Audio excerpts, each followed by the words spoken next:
బహుగా ఫలించినచో మహిమ కలుగును తండ్రికి. ఈ రీతిగా ఫలించినచో శిష్యులయుండెదరు.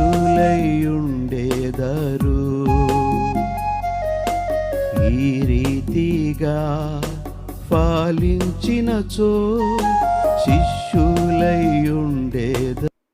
బలలో చేవేసే ముందు మనల్ని మనము పరీక్షించుకొని పరిశోధించుకొని పవిత్రంగా పరిశుద్ధంగా ప్రభు బలలో చేయవేయాలని మనము కొన్ని లేఖన భాగంలో దేవుడు గుర్తు చేస్తున్నాడు.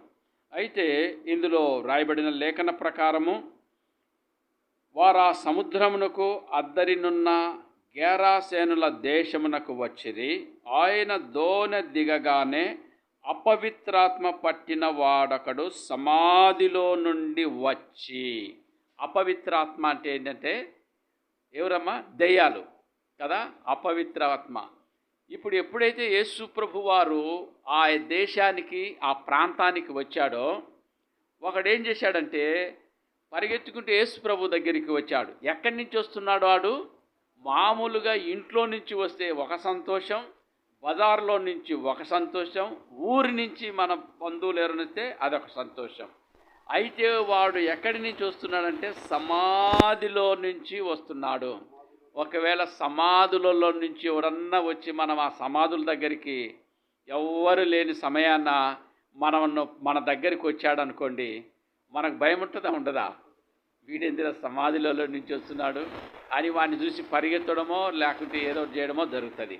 అయితే ప్రభువైన యేసుక్రీస్తు వారు మరి వాడు సమాధులలో అయితే వాడు ఏంటంటే సమాధుల నుండి వచ్చి ఆయనకు ఎదురుపడెను. అయితే వాడు సమాధులలో వాసం చేసేవాడు. ఇదొక విచిత్రం. సమాధులలో ఎక్కడైనా కానీ ఇళ్లలో, కుటుంబంలో లేకుంటే అడవిలలో నివాసం చేసేవారు మనం విన్నాం. కానీ వాడి నివాసం అంతా ఎక్కడంట? సమాధులలోనే. ఇది నిజంగా దేవుడు చూడండి వాడి జీవితంలో ఎంత అద్భుతం చేశాడు అది కూడా చూడండి. అలాగే వాడు మూడు భాగాలు. ఒకటి, వాడు సమాధిలో నుంచి వచ్చాడు, సమాధిలో నివాసం చేసేవాడు. అయితే వాడు ఎలాంటి వాడంటే సంకెళ్లతోనైనను ఎవడును వాడిని బంధింపలేకపోయాను. పలుమారు వాని కాళ్ళకును చేతులకును సంకెళ్ళు వేసి బంధించినను వాడు ఆ చేతి సంకెళ్లను తెంపి. ఇది చాలా ఆశ్చర్యం నిజంగా. మనం చూసినట్లయితే ఎక్కడైనా మీరు చూడండి, దెయ్యం పట్టిన వాళ్ళను ఎప్పుడైనా చూశారమ్మా? నేను చూశాను నిజంగా దెయ్యం పట్టిన వాళ్ళను. ఇప్పుడు కూడా మొన్న పాదర్తి మన ప్రాంతం పోతే భయంకరమైన దెయ్యం లేచి కేకలేసి ఎంతమంది నలుగురు పట్టుకున్నా కానీ అలివి కావట్లేదు. నిజంగా ఎంత శక్తి అనిపిస్తుందో వాళ్ళకు చూడండి. అయితే ఈ దెయ్యం పట్టిన వాడు కాళ్ళకు చేతులకు సంఖ్యలు లేస్తే వాటిని తుత్తునీయాలుగా చేస్తున్నాడంట. ఇనప సంఖ్యలు చూశారు కదమ్మా, మామూలుగా ఖైదీలకు బేడీలేస్తారు, వాటిని ఓరకట్ట తుంచి పడేస్తూ ఉన్నారు. ఏమన్నా మన వల్ల అవుతుందా? కాదు. అంటే ఆ సాతాను కూడా అంత శక్తి బలము. అందుకే సాతానుడు కూడా బలమైన వాడే, అంటే దేవుని కంటే బలమైన వాడు కాదు. ఎందుకంటే ప్రభువైన యేసుక్రీస్తు దగ్గరికి వెళ్ళి ప్రశ్నించింది సాతానుడు, అపవిత్రాత్మ.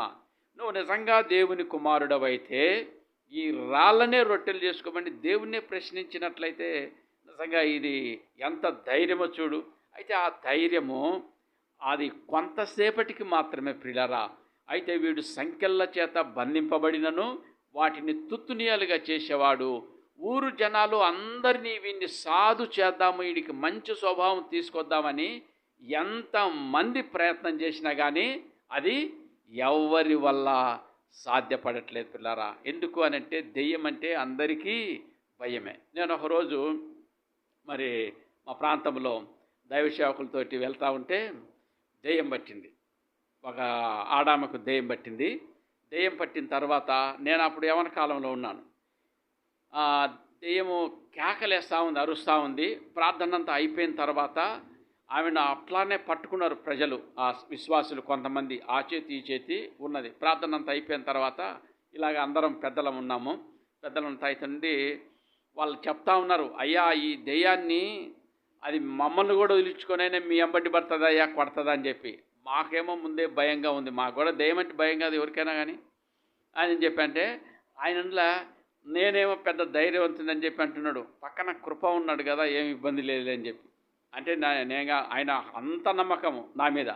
సరేలే అని చెప్పి నేను కూడా అయ్యా నీకే తెలియాలి లేదని చెప్పి నేను కూడా కళ్ళు మూసుకున్నాము. కళ్ళు మూసుకొని ఆయన యేసు ప్రభు నామంలో ఈ దెయ్యం వదిలిపోవునుగా కాని చెప్పి ప్రార్థన చేస్తూ ఉన్నాడు. ప్రార్థన చేస్తూ ఉన్నసరికి ఆయన ఎప్పుడైతే ఆమెన్ అన్నాడో ఒక్కరిని కూడా లేమాడ. నేను కూడా లేని పరిగెత్తుకున్నాం. ఎందుకు అది ఈయన ఆమెన్ అంటాడో మళ్ళీ దెయ్యం వచ్చి ఆడ మీద పడుతుందని చెప్పి ఆయన ఇటు చూసాడు. మమ్మల్ని ఎవరు లేవు. ఆయన కూడా భయపడ్డాడు. అయితే ప్రభు కార్యం చేశాడు ఆ రోజు.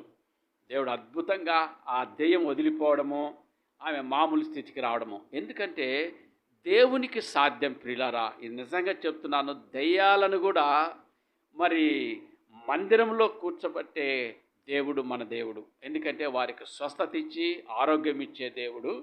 మనము నమ్ముకున్న నీవు నేను నమ్ముకున్న దేవుడు గొప్ప దేవుడు. అయితే వీడు ఎలాంటి వ్యక్తి చూడండి. వాడు ఎల్లప్పుడు 5వ వచనం, వాడు ఎల్లప్పుడూ రాత్రింబవలు సమాధులలోనూ కొండలలోనూ కేకలు వేయచు తన్ను తాను రాళ్లతో గాయపరుచుకొనుచూ ఉండెను. అమ్మ ఇది కూడా చాలా విచిత్రమ్మా కదా. వాడు రాళ్లతో కొట్టుకొని తన్ను తాను గాయపరిచి ఎన్ని అంటే వీడిలో ఏ మాత్రమో మానవత్వం లేదని మనం చెప్పుకోవచ్చు. అయితే ఇలాంటి స్థితి, ఇలాంటి దౌర్భాగ్యమైన స్థితి నిజంగా ఆ బిడ్డకు తల్లిదండ్రులు ఉంటారు కదా, ఆ తల్లిదండ్రులకు ఎంత వేదన ఎంత బాధ ఉంటుందండి. అయ్యో నా కుమారుడు ఇంటికి వచ్చి చక్కగా భోజనం చేయలేకపోతున్నాడే, అయ్యో నా కుమారుని ప్రేమతో చూసుకోలేకపోతున్నామే. అపవిత్రాత్మ దెయ్యం చూడండి మనుషులను ఎంత దారుణమైన పరిస్థితి చేస్తూ ఉందో మనందరికి తెలుసు, తీయద్దు. అదే అపవిత్రాత్మ యథార్థవంతుడు నీతిమంతుడు తెడుతనం విసర్జించిన ఏబుని వెంటబడ్డదండి. ఎంత నష్టం కలగజేసింది చూడండి. అయితే అది తాత్కాలికమైన నష్టం చేస్తుంది కానీ తాత్కాలికమైన మనోదుఖాన్ని మనుషులకు విశ్వాసులకు సేవకులకు కలగజేస్తుంది కానీ అది శాశ్వతం కాదు ప్రియులారా. అయితే మన దేవుడు గొప్ప దేవుడు. ఆ దెయ్యాలను సహా సాధు చేసి వాటి నుండి ఆ ఆపదల నుండి విడిపించే దేవుడు నీవు నేను నమ్ముకున్న గొప్ప దేవుడు. అయితే చూద్దాం ఈయన జీవితంలో ఏం జరిగింది. 7వ వచనం, వాడు దూరములో నుండి యేసును చూచి పరిగెత్తుకుని వచ్చి ఆయనకు నమస్కారం చేసి, యేసు ప్రభుని దెయ్యాలకు కూడా తెలుసండి కదా.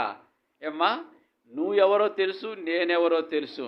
అవి పేర్లు కూడా మాట్లాడుతూ ఉంటాయి చెప్పి దెయ్యాలు. అయితే ఈడేమంటున్నాడు, సర్వోన్నతుడైన దేవుని కుమారుడా అంటున్నాడు. అంటే ఈ దెయ్యానికి యేసు ప్రభు నిజమైన దేవుడని రక్షకుడని తెలుసు ప్రియులారా. అయితే దేవుడి దగ్గరికి వచ్చి సర్వోన్నతుడైన దేవుని కుమారుడా నాతో నీకేం పని, నన్ను బాధపరచుకుమని దేవుని పేరట నీకు ఆనబెట్టుచున్నానని బిగ్గరగా కేకవేశను. అయితే మన దేవుడు ఎందుకు ఈ లోకానికి వచ్చాడు? నిన్ను నన్ను ఆపదల నుండి సాతాను బంధకాల నుంచి విడిపించడానికి వచ్చాడు. అంధకార చీకటిలో నుంచి ఆశ్చర్యకరమైన వెలుగులోనికి మనమును నడిపించిన దేవుని యొక్క గుణాతిశయములను మనము స్తుతించే వారిగా ఉండాము. చీకట్లో ఉన్నవారిని చీకట్లో కాదు పిల్లరా, దుష్టుడు తమ దుర్మార్గతను వదిలి యేసు ప్రభు వైపు మలుటలో దేవుడు సంతోషించే దేవుడు మన దేవుడు. అయితే వీటి జీవితంలో ఏం జరిగిందో 15వ వచనం దయచేసి చూద్దాం రండి.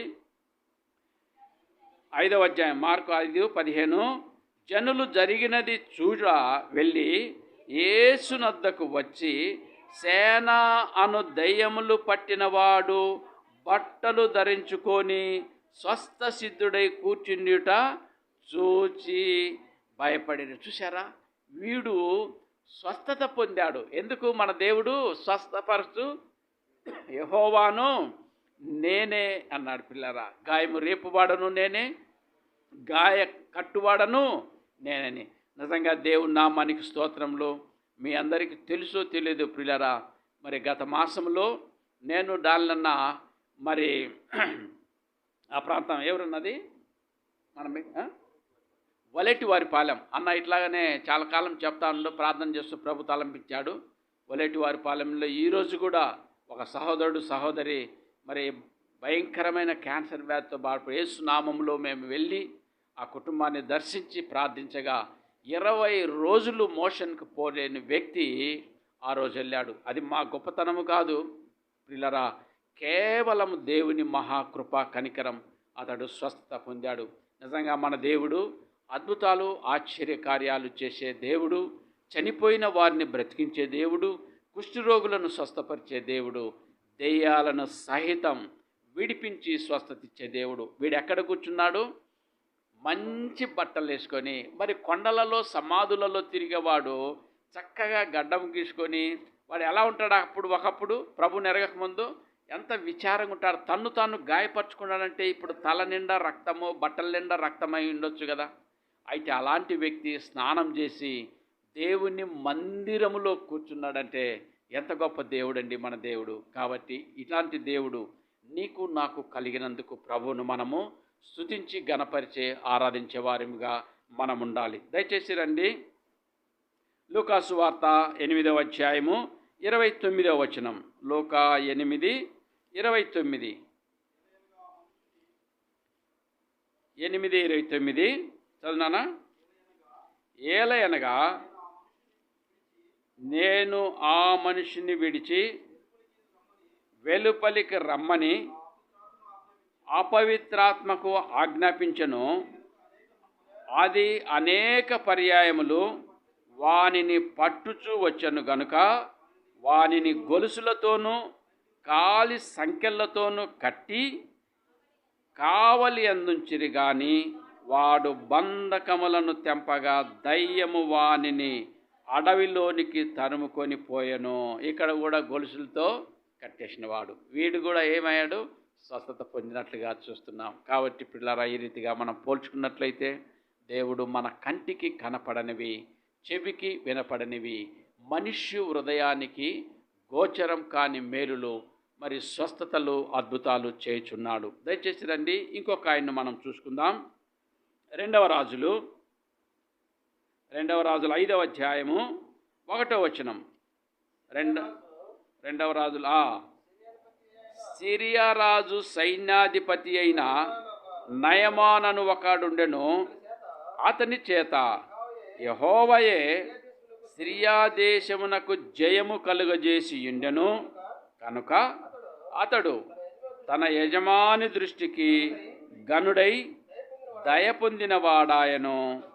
అతడు మహాపరాక్రమశాలి అయిండెను, కానీ అతడు కుష్ఠరోగి. చూసారా? మహాపరాక్రమశాలే కానీ, మంచి అందగత్తే కానీ, మంచి అందగాడే కానీ, అయితే వాడికి ఏముందంట? కుష్ఠరోగం ఉందని. ఎవరికన్నా ఉండి వాడు చాలా అందగాడమ్మా, నువ్వు వాడిని పెళ్లి చేసుకుంటే వాడికి కుష్ఠరోగం ఉందని లాస్ట్లో చెప్తే ఎవరన్నా చేసుకుంటారా? నిజంగా కుష్ఠరోగం వచ్చేసి మరి నిజంగా అది అంటారంట, మనం లోకంలో కూడా చూస్తున్నాం పిల్లరా. అయితే పూర్వం వచ్చేసి కుష్ఠరోగం వచ్చిందంటే వారిని ఏం చేస్తారు తెలుసా? ఊరి వెలుపట ఉంచేవారు, ఒక నివాసం ఏర్పాటు చేసి వారు త్రాగడానికి నీటికి కానీ, వారి భోజనం కానీ అన్ని వారి నివాసమే. అయితే నీవు నేను మనం అందరం ఒకప్పుడు ఎలాంటి వారిమి? అంటరానితనంతో ఉన్నవారిమి. అయితే దేవుడు తన యొక్క స్వరక్తం ద్వారా మనల్ని కొని ప్రభువుకు సమీపస్తులుగా చేసి, సమీపస్తులుగా చేయడమే కాకుండా దేవుని యొక్క రక్త మాంసములలో మనల్ని పాలిభాగస్తులుగా చేశాడు. ఎంత గొప్ప భాగ్యం దేవుడు మనకిచ్చాడో చూడండి. స్వస్థత పొందినవాడు ఎక్కడుండాలా? దేవుని యొక్క మందిరంలో. చాలామంది స్వస్థత పొందిన తర్వాత దేవుని దగ్గరికి 10 మంది వస్తే కుష్ఠరోగులు, 10 మందిని దేవుడు స్వస్థపరిస్తే ఒక్కడు మాత్రం వచ్చి దేవుణ్ణి, అయ్యా నీవు నన్ను స్వస్థపరిచావు, నీకు స్తోత్రం, మిగతా 90 ఎక్కడా, ఆ 9 మంది ఎక్కడా అని చెప్పి దేవుడు అడుగుతూ ఉన్నాడు పిల్లరా. కాబట్టి మరి సంఘము ద్వారా మరి మనము స్వస్థత పొందిన మనము, దేవుని ద్వారా మేలు పొందిన మనము ప్రభువును ఆరాధించి ఆయన్ను ఘనపరిచే వారిగా మనము ఉండాలి. అయితే అలాగే 14-15వ అధ్యాయము ఈ కుష్ఠరోగి. అయితే ఈ కుష్ఠరోగి ఏం చేశాడు? 4వ వచనం చూడండి, 5:4. నయమాను రాజునద్దకు పోయి ఇశ్రాయేల్ దేశపు చిన్నది చెప్పిన మాటలు అతనికి తెలియజేయగా, సిరియా రాజు, నేను ఇజ్రాయేలు రాజునకు దూత చేత పత్రికను పంపించదనని ఆజ్ఞ ఇచ్చాను. చాలు తల్లి. అయితే అక్కడ చిన్నది అని ఉంది కదా. చూసారా, ఒక చిన్నది మరి ఆ ఇంటిలో దాసత్వముగా దాసిగా ఉన్న చిన్నది చూసారా, దేవుణ్ణి నమ్ముకొని అంత అద్భుతం చేశాదో.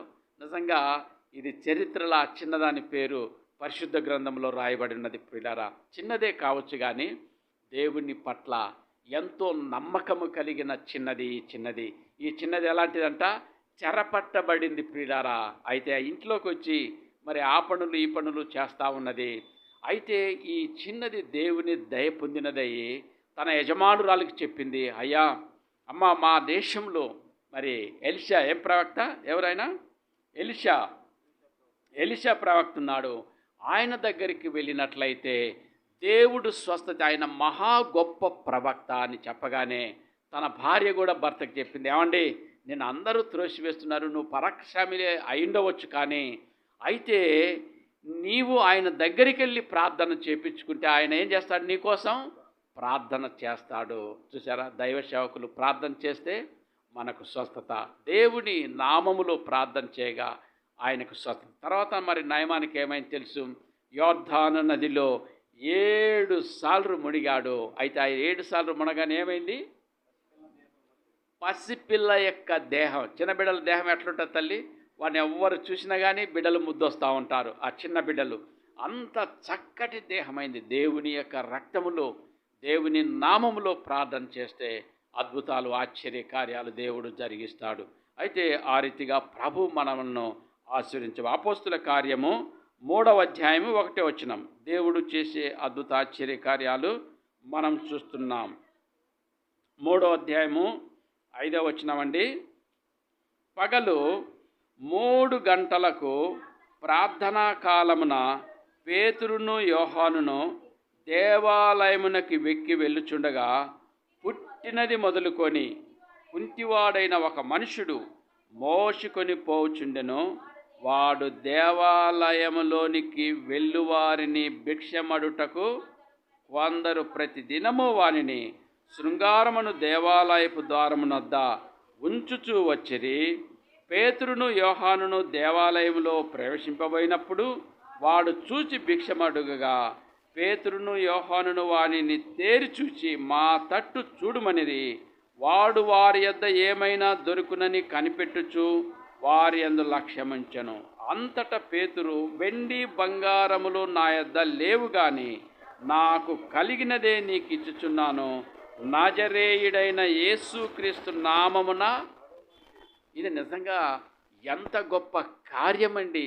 ఒకవేళ సింపుల్గానే ఉండొచ్చు, యేసుక్రీస్తు నామమున స్వస్థత పొందునుగాక అని చెప్పి, కానీ యేసుక్రీస్తు నామములో మనం, నా నామమున మీరు నన్ను ఏం అడిగినను నేను చేస్తానంటున్నాడు దేవుడు. కాబట్టి దేవుడు అద్భుతాలు, ఆశ్చర్య కార్యాలు చేసే దేవుడు. అయితే ఆ కుంటి భిక్షకుడు నిజంగా వారి దగ్గర ఏమైనా ఉంటుందేమని ఆశపడ్డారు.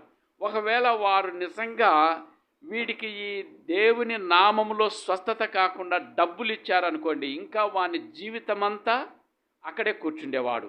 కానీ వీరన్నారు, వెండి బంగారు మా దగ్గర లేవు, కానీ యేసుక్రీస్తు నామములో నువ్వు లేచి నడువుగా కానేసరికి వాడు ఎలా చేశాడండి, దేవుని నామములో. కాబట్టి మనము ఎప్పుడు ప్రార్థన చేసినా యేసుక్రీస్తు నామములు అని చెప్పి మనము ప్రార్థన చేయాలి. ఇక్కడ ఒక అద్భుతం చూడండి, 7వ వచనం, వాని కుడి చెయ్యి పట్టుకొని లేవనెత్తెను, వెంటనే వాని పాదములను చీలమండను బలం పొందెను. వాడు దిగ్గున లేచి నడిచెను, నడచుచు గంతులు వేయుచు దేవుణ్ణి స్తుతించుచు వారితో కూడా. ఏమండి, వాడు స్వస్థత పొందిన వెంటనే వాడి ఇంటికి వెళ్ళిపోయాడా, లేకుంటే బంధువుల దగ్గరికి వెళ్ళిపోయాడా, ఎక్కడికి వచ్చాడు తండ్రి ఏమా, దేవుణ్ణి స్తుతిస్తూ దేవుని ఆలయానికి. మేము కూడా అదే, ఎక్కడ వెళ్ళినా కానీ అన్న నేను పిలుస్తూ ఉంటాడు, దానిలో పలానా చోట, మంచిదని నాకు కూడా ఇంట్రెస్టే. అయితే ఆ స్వస్థత పొందిన వారు ఎక్కడ రావాలా, దేవుని యొక్క ఆలయంలో. నీవు నేను ఒకప్పుడు మరి పాప రోగంతో ఉండగా దేవుడు మనల్ని స్వస్థపరిచాడు. అయితే మనము దేవుని మందిరానికి వచ్చే కృపను దేవుడు మనకిచ్చాడు.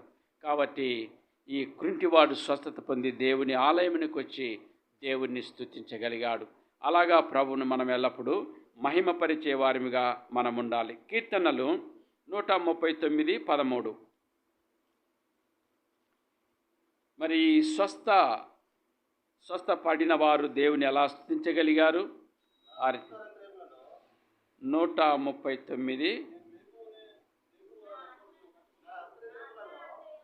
అన్నా.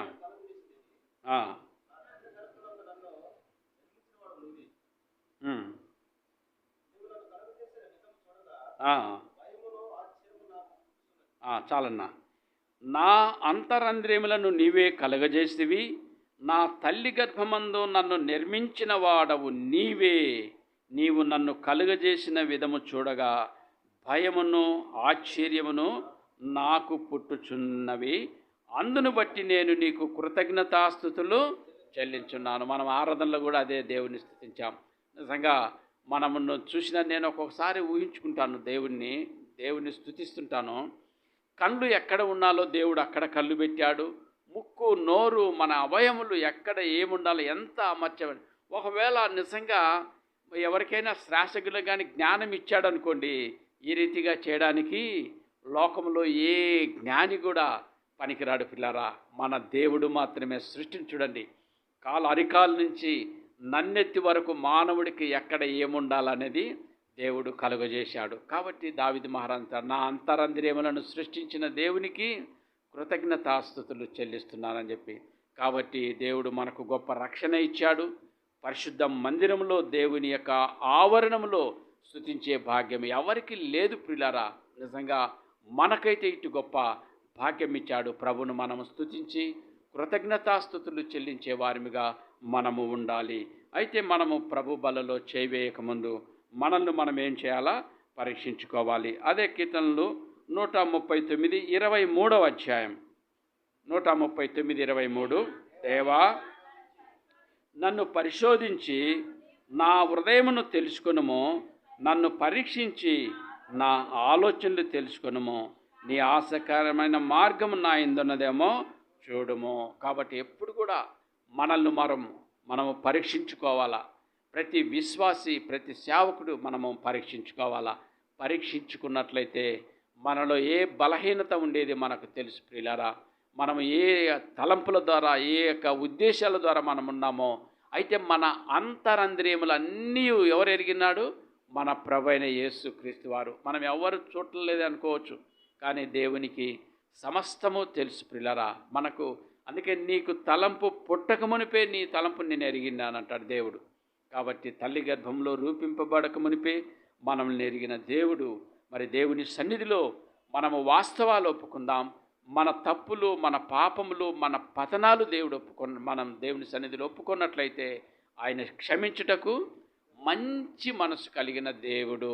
ఆయన కోపించుచునే వాత్సల్యత చూపుతున్న దేవుడు. దయచేసి రండి, కీర్తనలు 60వ అధ్యాయము. కీర్తనలు 60వ అధ్యాయము 1వ వచనం. దేవా, మమ్మల్ని విడనాడి ఉన్నావు, మమ్ము చెదరగొట్టి ఉన్నావు.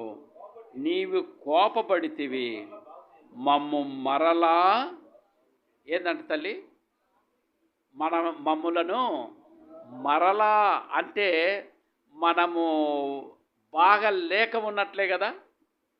బాగా లేక ఉన్న వాళ్ళని ఏం చేస్తున్నాడు దేవుడు? మరి మరలా బాగా చేయయ్యా, మరలా బాగు చేయయ్యా. ఆయన బాగు చేయడానికే సిద్ధంగా ఉన్నాడు. ఆయన మనను స్వస్థపరచడానికే సిద్ధంగానే ఉన్నాడు. కాబట్టి మనం ఏం చేయాలంటే ఒక ప్రార్థన మాత్రం చేయాలా. అయ్యా, నేను ఫలానా విషయంలో తప్పిపోయాను, ఫలానా విషయంలో నేను జారిపోయాను, నన్ను క్షమించి నన్ను మరలా బాగు చేయయ్యా అని చెప్పి మనము కూడా ప్రార్థించే వారిగా ఉండాలి. పవిత్రంగా, పరిశుద్ధంగా ప్రభు బల్లలో చేయవేసేవారిగా మనం ఉండాలి. మరలా మమ్మల్ని బాగు చేయి. యెషయా 43:25. యెషయా 43వ అధ్యాయము 25వ వచనం. నేనే నా చిత్తానుసారముగా నీ అతిక్రమములను నేను తుడిచివేయుచున్నాను, నేను నీ పాపములను జ్ఞాపకము చేసుకొనెను. మనం ఎప్పుడైనా కానీ దేవుని ప్రభువా మరలా నన్ను బాగు చేయాలి అంటే దేవుడు ఏం చేస్తున్నాడు? ఆ మాట చెప్పినప్పుడు నేనే నా చిత్తానుసారంగా నీ అతిక్రమములను తుడిచివేయుచున్నాను. ఇప్పుడు బోర్డు మీద అక్షరాలు రాసి తుడిపేశామనుకోండి, అందరు చదువుకున్న బిడ్డలు ఎక్కువ ఉన్నారు కదా, తుడిపేశామనుకోండి, ఆ తుడిపేసిన తర్వాత మా నువ్వు లేచి అది చదువు అంటే చదువుతారా? ఏం పాప చదువుతారబ్బా బుజ్జి? అది మీ వల్ల కాదు, నా వల్ల కాదు. అవి రాసిందనుకో. ఇప్పుడు చూడండి, ఇప్పుడు ఇక్కడ అధ్యాయం రాశాడు కదా, చక్కగా రండి నమస్కారం చేసి అది అట్లాగే ఉంది కాబట్టి మనం చదువుతున్నాం. ఒకవేళ అన్న దానికి పెయింటింగ్ వేసి నీట్గా రాసి పెట్టానుకో, చదవమంటే 100 తప్పులుంటే అసలు మనం గుర్తుపట్టి చదవలేం. ఏ తల్లి? అయితే మన దేవుడు కూడా నీవు నేను మరలా మమ్మల్ని బాగు చేయమంటే ఏమంటున్నాడు దేవుడు? యెషయా 43:25లో నేనే నా చిత్తానుసారంగా నీ అతిక్రమములను తుడిచి వేస్తే ఇక ఎన్నడూ జ్ఞాపకం చేసుకునే అర్థం. మీ పాపములను ఇక ఎన్నడూ జ్ఞాపకం చేసుకోను, తూర్పుకు పరమటకు ఎంత దూరమో అంత దూరం ఉంచుతానన్న దేవుడు, సముద్ర అగాధములో వేస్తానన్న దేవుడు, నా వీపు తట్టు వేసుకుంటే ఇవన్నీ దేవుడు మరలా జ్ఞాపకం చేసుకుని ఎంత మంచి దేవుడు. మనం అనుకోండి, ఎవరినన్నా ఏదన్నా మనల్ని ఏదన్నా ఒక మాట అంటే, రేయ్ నాకు సత్యంత వరకు నువ్వు గుర్తుండిపోతావు అంతే, నువ్వు పలానా రోజు అన్నావు అంటావు కదా. మనం మానవులం కాబట్టి మనం వారిని అట్లనే మాటికి అంటూ ఉంటాం, గుర్తొచ్చినా కానీ వారు ఎదురొచ్చినా కానీ. అయితే మన దేవుడు మాత్రము, మన దేవుడు ఎన్నడూ జ్ఞాపకం చేసుకొని అంటున్నాడు. కాబట్టి ప్రభు సన్నిధిలో మన తప్పులు, మన పతనాలు, మన పాపములు, మన అవిధేయత, బుద్ధిహీనతను మనము క్షమాపణ అడిగినట్లయితే క్షమించడానికి మంచి మనసు కలిగిన దేవుడు మన దేవుడు. ఆదికాండం 12వ అధ్యాయము 2వ వచనం. 2 మాటలు చూసుకొని మనము కూడిక ముగించుకున్నామండి. దేవుడు ఎప్పుడైతే మనం ఈ మాట పలుకుతామో, మమ్మల్ని క్షమించు ప్రభు అని చెప్పి ఆయన ఏం చేస్తున్నాడో చూడండి. నిన్ను గొప్ప జనముగా చేసి నిన్ను ఆశీర్వదించి నీ నామమును గొప్ప చేయుదును, నీవు ఆశీర్వాదకరంగా నుందువు, నిన్ను ఆశీర్వదించు వారిని ఆశీర్వదించెదను. ఇది దేవుని సన్నిధిలో నీవు నేను ఆయనకు ఇష్టానుసారంగా జీవించినప్పుడు, ఆయన ఆజ్ఞలకు లోబడినప్పుడు మనల్ని ఏం చేస్తాడు? దేవుడు గొప్ప జనముగా చేస్తాడండి. ఇజ్రాయెల్ను ఈరోజు ఆశీర్వదించిన దేవుడు, ఇజ్రాయెల్ను కాపాడు దేవుడు మనల్ని కూడా కాపాడి సంరక్షించి పోషిస్తాడు. అయితే మనం చేయవలసింది ఏం చేయాలా? ప్రభువా నన్ను మరలా బాగు చేయి, నా అతిక్రమములు మరలా తుడిచివేయి, నన్ను బాగుగా కడుగని ప్రభు సన్నిధిలో మనం ఒప్పుకొని పరిశుద్ధంగా పవిత్రంగా ప్రభు బల్లలో చేయవేద్దాం. దయచేసి రండి, యోహాను సువార్త 15వ అధ్యాయం 5వ వచనం. యోహాను సువార్త 15వ అధ్యాయము అన్నా. ద్రాక్షావల్లిని నేను, తీగలు మీరు. ఎవడు నా యందు నిలిచిండునో, నేను ఎవని యందు నిలిచిందునో వాడు బహుగా చాలు తల్లి. అలా ఎలా ఫలిస్తారంట? బహుగా ఫలిస్తూ ఉంటారు. కాబట్టి దేవుడు ఫలించి ఫలాభివృద్ధి పొందాలని కుటుంబములుగా నీలోగిటి నీ భార్య ఎలా ఉంటుందంట? ఫలించు ద్రాక్షావల్లి వల్లే నుండునండి. కాబట్టి ద్రాక్షావల్లి ఏ విధంగా అయితే ఫలించి ఫలాభివృద్ధి పొందుతుందో ప్రభు సన్నిధిలో నీవు నేను అలా ఉండాలని ప్రభు ఆశపడుతున్నాడు. మనము పవిత్రంగా పరిశుద్ధంగా ఉంటేనే ప్రభు మనమును ఆశీర్వదిస్తాడు. మొదటి కొరింథీయులకు రాసిన పత్రిక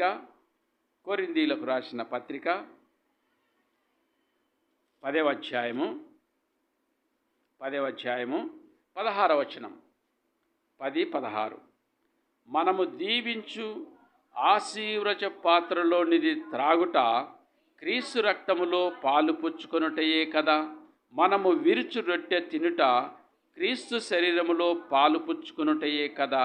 మనమందరము ఆ ఒక్కటే రొట్టెలో పాలు పుచ్చుకొనుచున్నాము. రొట్టె ఒకటే కనుక అనేకులమైన మనము ఒక్క శరీరమై ఉన్నాము. అయితే ఒక్క శరీరమై ఉన్నప్పుడు ఐక్యత, సమాధానము, సంతోషం కలిగి మనము ఉండాలి. షాలేం ప్రార్థన మందిరంలో మరి ఈర్ష్య, ద్వేషం, అసూయలు ఏవి మన జీవితాల్లో ఉండకూడదు పిల్లరా.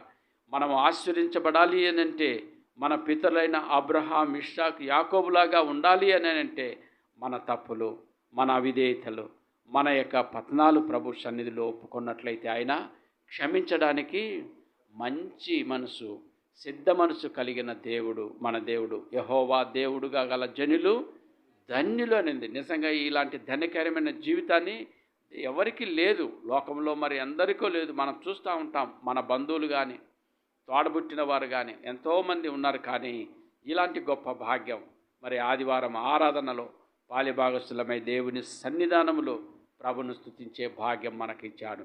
అయితే మనం ఆయన రక్తంలో కడగబడిన వారిని నీతిమంతులముగాను, యథార్థవంతులంగాను, నిష్కల్మషులంగాను ఉన్నట్లయితే ప్రభు మనమును బాగా ఆశీర్వదిస్తాడు. కాబట్టి ఆయన మరి రక్త మాంసములలో మనము పాలిభాగస్తుల ముందు మనల్ని మనం పరీక్షించుకొని పవిత్రపరచుకొని పవిత్రంగా పరిశుద్ధంగా ప్రభు బలలో చేవేద్దాం.